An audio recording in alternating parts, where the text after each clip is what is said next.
शांति। आज 15 अप्रैल 2026 के बाबा के अनमोल मधुर महावाक्य सुनेंगे। आज की मुरली में बाबा ने विशेष 3 पुरुषार्थ बताए हैं। पहला पुरुषार्थ बताया कि बच्चे, अगर बाप से जीवन मुक्ति का वर्षा लेना है तो पावन जरूर बनना है। दूसरा, जो बाप को कहा जाता है कि वह दुख हरता सुख करता है, तो बाबा कहते ड्रामा के नॉलेज को बुद्धि में रखेंगे तो दुखधाम में रहते हुए भी दुखों से मुक्त हो जाएंगे। अर्थात वह दुख फील नहीं होगा, क्योंकि मालूम है यह भी ड्रामा की एक सीन है। और तीसरा पुरुषार्थ जो बाबा ने बताया वह है देही अभिमानी बनने का पुरुषार्थ। बाबा कहते हैं आज की दुनिया के अंदर मनुष्य को कई प्रकार के धन, माल, शाहूकारी आदि पद, पोजीशन का नशा रहता है। ये सब नशा छोड़ देही अभिमानी बनने का पुरुषार्थ करना है। तो ये 3 पुरुषार्थ, पावन बनना है, बाप से अगर जीवन मुक्ति का वर्षा लेना है तो, दूसरा ड्रामा के ज्ञान से दुखों से स्वयं को मुक्त करो, और तीसरा देही अभिमानी बनने का पुरुषार्थ। बाबा कहते हैं साथ ही साथ तुम्हारा स्वधर्म शांति है। सच्ची शांति तो शांति धाम में मिल सकती है, लेकिन इस समय शांति का अनुभव करने के लिए अपने स्वधर्म में स्थित हो जाना है। तो सुनते हैं आज के बाबा के अनमोल मधुर महावाक्य। ओम शांति। मीठे बच्चे, तुम्हारा स्वधर्म शांत है। सच्ची शांति शांति धाम में मिल सकती है। यह बात सबको सुनानी है। स्वधर्म में रहना है। आज की मुरली से प्रश्न है, कौन सी नॉलेज एक बाप के पास है जो अभी ही तुम पढ़ते हो? उत्तर है पाप और पुण्य की नॉलेज। भारतवासी जब बाप को गाली देने लगते हैं तब पापात्मा बनते हैं, और जब बाप को और ड्रामा को जान लेते हैं तब पुण्य आत्मा बन जाते हैं। यह पढ़ाई तुम बच्चे अभी ही पढ़ते हो। तुम जानते हो सबको सदगति देने वाला एक ही बाप है। मनुष्य की सदगति अर्थात मुक्ति, जीवन मुक्ति कर नहीं सकते। मनुष्य को सदगति अर्थात मुक्ति, जीवन मुक्ति दे नहीं सकते। आज की मुरली से पहले गीत बजा है, इस पाप की दुनिया से दूर कहीं ले चलो। ओम शांति। बाप बैठकर बच्चों को समझाते हैं कि यह है पापात्माओं की दुनिया। वह भारत को ही कहेंगे कि भारत पुण्यात्माओं की दुनिया थी, जहां देवी देवताओं का राज्य था। ये भारत सुखधाम था और कोई खंड नहीं थे। एक ही भारत था। चैन अथवा सुख उस सतयुग में था। चैन अथवा सुख उस सतयुग में था, जिसको स्वर्ग कहते हैं। यह है नर्क। कॉन्ट्रास्ट बाबा दोनों दुनिया का, पाप आत्माओं की दुनिया या पाप की दुनिया और पुण्य की दुनिया का अंतर बताते हैं कि वो था स्वर्ग, यह है नर्क।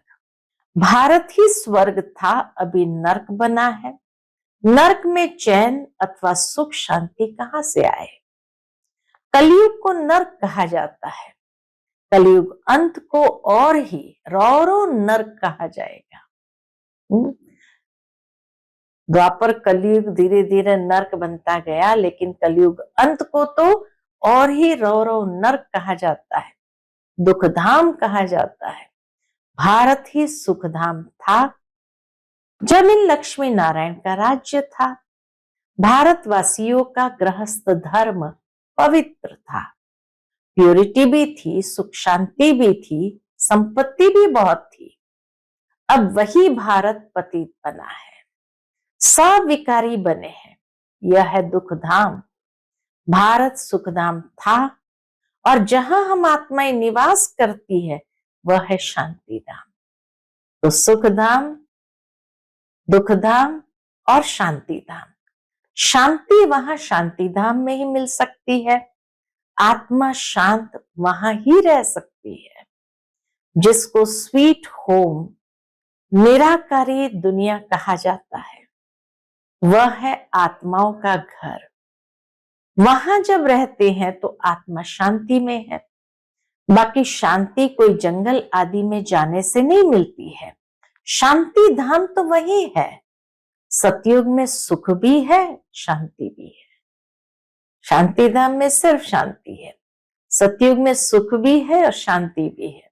और यहाँ दुख धाम में शांति हो नहीं सकती। शांति धाम में मिल सकती है। शांति शांति धाम में मिल सकती है। सुख धाम में भी कर्म होता है, शरीर से पाठ बजाना होता है।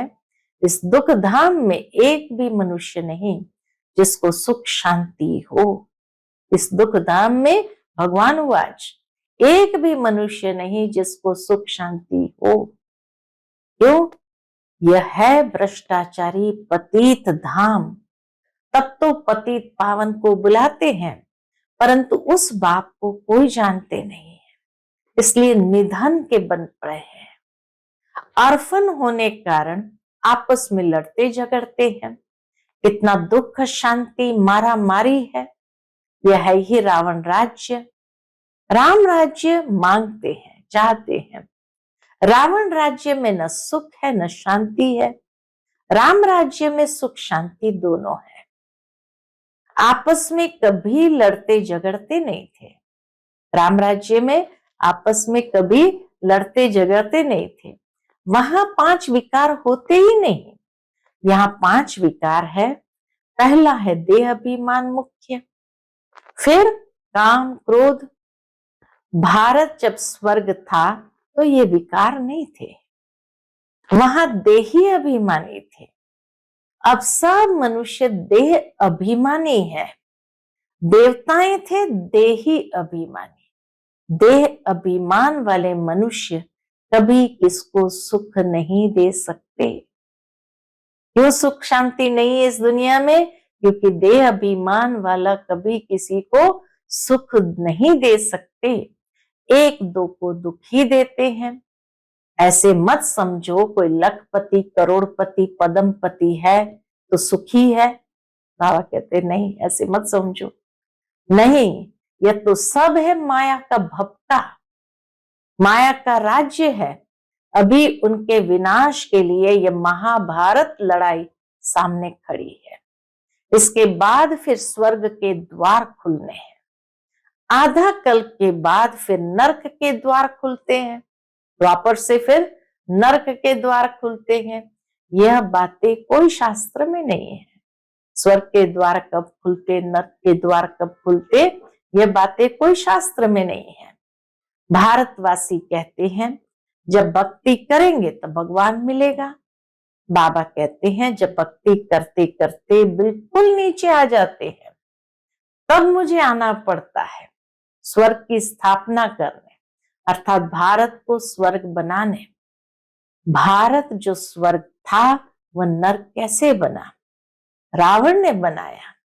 गीता के भगवान से तुमको राज्य मिला, 21 जन्म स्वर्ग में राज्य किया, फिर भारत द्वापर से कलयुग में आ गया, अर्थात उतरती कला हो गई। इसलिए सब पुकारते रहते हैं, हे पतित पावन आओ। पतित मनुष्य को सुख शांति पतित दुनिया में मिल ही नहीं सकती है। पतित मनुष्य को सुख शांति पतित दुनिया में मिल ही नहीं सकती। इतना दुख उठाते हैं। आज पैसा चोरी हुआ, आज देवाला मारा, आज रोगी हुए, दुख ही दुख है ना। अभी तुम सुख शांति का वर्षा पाने का पुरुषार्थ कर रहे हो, बाप से स्वर्ग का वर्षा लेने का पुरुषार्थ कर रहे हो। सदा सुखी बनाने वाला एक ही बाप है। सदा दुखी बनाने वाला है रावण। यह बातें भारतवासी नहीं जानते हैं। दुश्मन है रावण, ये कहते रहते हैं, मारते भी है, जलाते भी है, लेकिन जानते नहीं कैसे दुश्मन है, कैसे यही हमें दुखी बनाने वाला है, इसलिए दुश्मन है। सतयुग में दुख की बात होती नहीं, कभी रोना नहीं पड़ता, सदैव सुखी सुख है। वहां देह अभिमान अथवा काम क्रोध आदि होते नहीं। कहां? सतयुग में। जब तक 5 विकारों का दान न दे तब तक दुख का ग्रहण छूट नहीं सकता। कहते हैं ना, दे दान तो छूटे ग्रहण। इस समय सारे भारत को 5 विकारों का ग्रहण लगा हुआ है। जब तक ये 5 विकारों का दान न दे तब तक 16 कला संपूर्ण देवता बन न सके। बाप सर्व का सदगति दाता है। कहते हैं गुरु बिगर गति नहीं, परंतु गति का भी अर्थ समझते नहीं। मनुष्य की गति सदगति माना मुक्ति जीवन मुक्ति। मनुष्य की गति सदगति माना मुक्ति जीवन मुक्ति, सो तो बाप ही दे सकते हैं। इस समय सर्व की सदगति होनी है। दिल्ली को कहते हैं न्यू दिल्ली, पुरानी दिल्ली, परंतु अब न्यू तो है नहीं। न्यू वर्ल्ड में न्यू दिल्ली होती है, ओल्ड वर्ल्ड में ओल्ड दिल्ली होती है। बरोबर जमुना का कंठा था, दिल्ली परिस्तान थी, सतयुग था ना, देवी देवताओं राज्य करते थे। अभी तो पुरानी दुनिया में पुरानी दिल्ली है, नई दुनिया में तो इन लक्ष्मी नारायण का राज्य था। भारतवासी ये भूल गए हैं। नया भारत नई दिल्ली थी तो उनका राज्य था और कोई खंड नहीं था।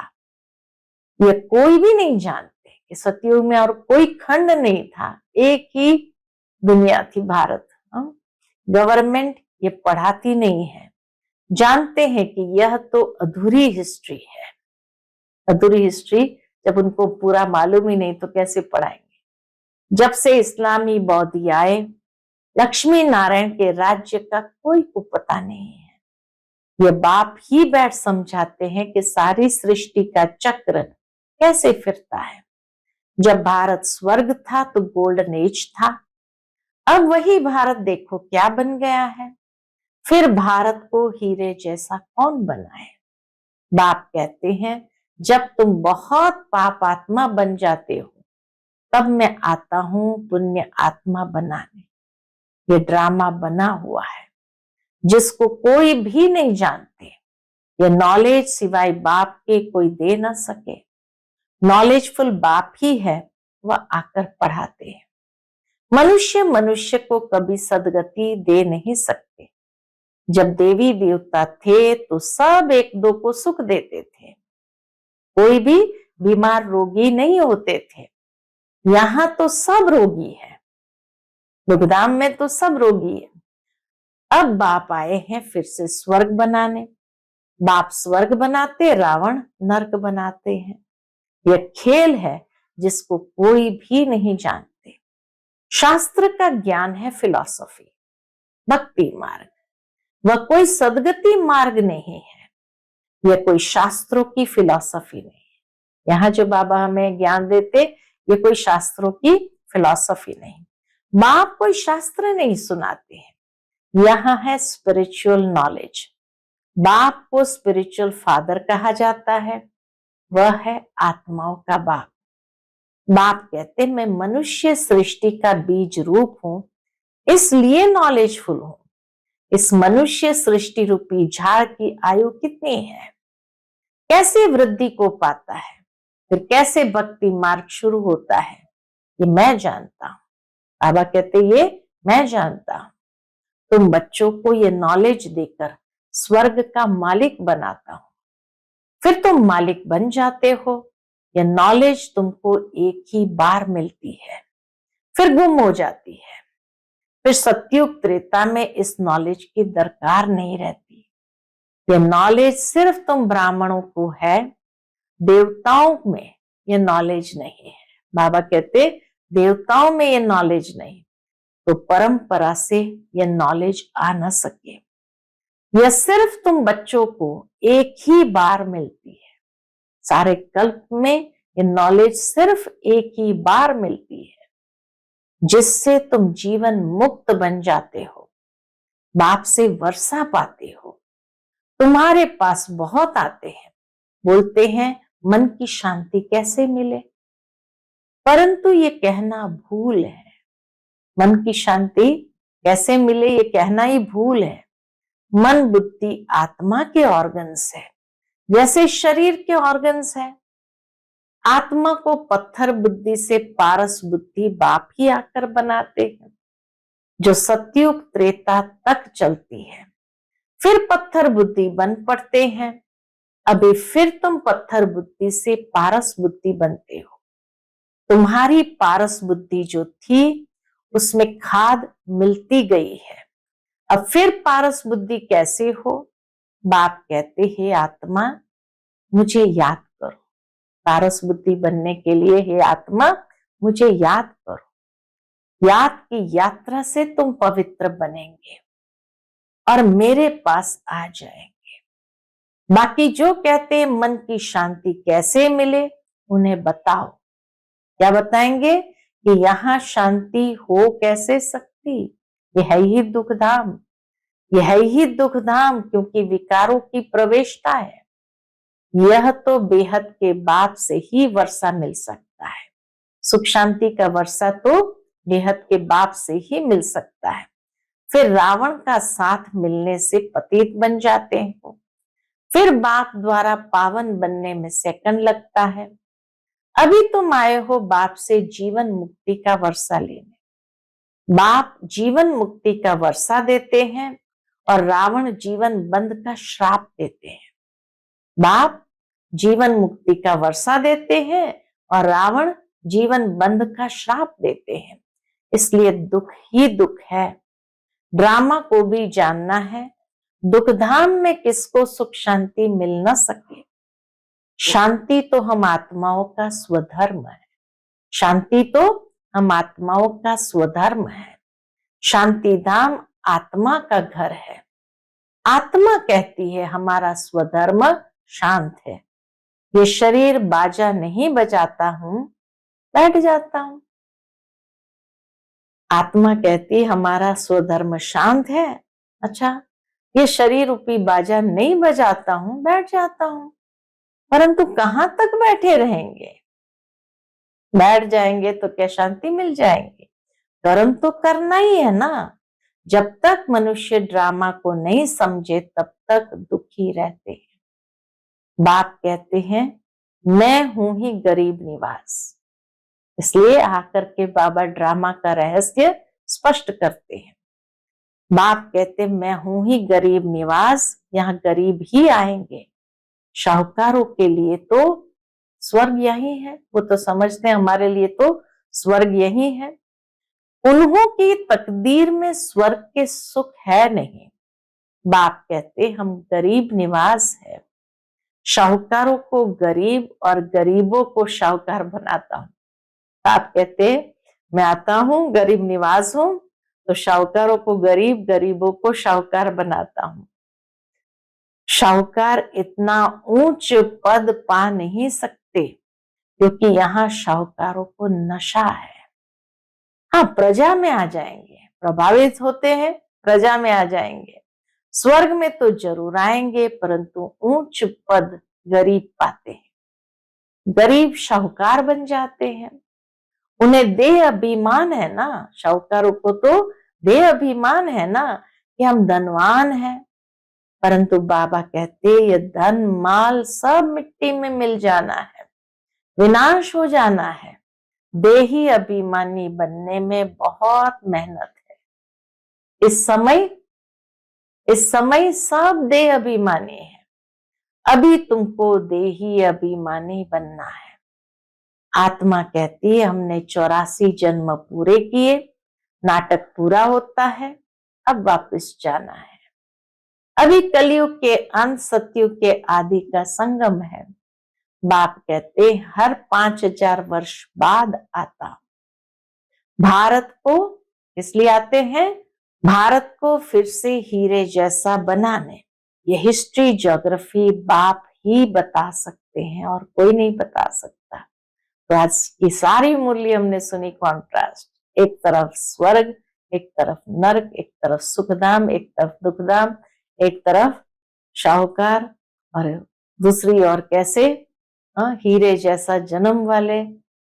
और किस तरह से बाबा कहे दे अभिमान देही अभिमानी, हर एक बात को बाबा ने बहुत क्लियर कॉन्ट्रास्ट में समझाई। अच्छा, मीठे मीठे सिकिलते बच्चों प्रति माता पिता बाप दादा का याद प्यार और गुड मॉर्निंग। रूहानी बाप की रूहानी बच्चों को नमस्ते। हम सब रूहानी बच्चों की रूहानी माता पिता बाप दादा को याद प्यार, गुड मॉर्निंग और नमस्ते नमस्ते। शुक्रिया बाबा, शुक्रिया। आज की मुरली से धारणा के लिए मुख्य सार है। पहली पॉइंट, बाप से जीवन मुक्ति का वर्षा लेने के लिए पावन जरूर बनना है। ड्रामा की नॉलेज को बुद्धि में रख दुख धाम में रहते भी दुखों से मुक्त होना है। दूसरी पॉइंट, धन माल व शाहूकारी का नशा छोड़ देही अभिमानी रहने का पुरुषार्थ करना है। आज का बाप दादा का मधुर वरदान हम बच्चों के प्रति है, विकारों के वंश के अंश को भी समाप्त करने वाले सर्व समर्पण व ट्रस्टी भव। विकारों के वंश के अंश को भी समाप्त करने वाले सर्व समर्पण व ट्रस्टी भव। जो आई वेल के लिए पुराने संस्कारों की प्रॉपर्टी किनारे कर रख लेते हैं तो माया किसी न किसी रीति से पकड़ लेती है। पुराने रजिस्टर की छोटी सी टुकड़ी से भी पकड़ जाएंगे। माया बड़ी तेज है, उनकी कैचिंग पावर कोई कम नहीं है। इसलिए विकारों के वंश के अंश को भी समाप्त करो। जरा भी किसी कोने में पुराने खजाने की निशानी न हो, इसको कहा जाता है सर्व समर्पण। ट्रस्टी व यज्ञ के स्नेही सहयोगी। सर्व समर्पण, ट्रस्टी व यज्ञ के स्नेही सहयोगी। आज का स्लोगन है, किसी के विशेषता के कारण उससे विशेष स्नेह हो जाना यह भी लगाव है। किसी की विशेषता के कारण उससे विशेष स्नेह हो जाना यह भी लगाव है। आज का व्यक्त इशारा है, महान बनने के लिए मधुरता और नम्रता का गुण धारण करो। उसके अंतर्गत बाबा कहते मधुरता ही महानता है, उससे मन और मुख का कड़वापन समाप्त हो जाता है, क्रोध अग्नि शीतल हो जाती है। बाप दादा अपने हर बच्चे को शीतल देवता बनाना चाहते हैं, इसलिए मधुरता के गुण को धारण करो। आपका मुखड़ा भी मीठा हो, मधुरता के गुण से भरपूर बनो। जो भी संपर्क में आए उसे मधुर बोल व शक्तिशाली दृष्टि से भरपूर करो। जो भी संपर्क में आए उसे मधुर बोल व शक्तिशाली दृष्टि से भरपूर करो। अच्छा, ओम शांति।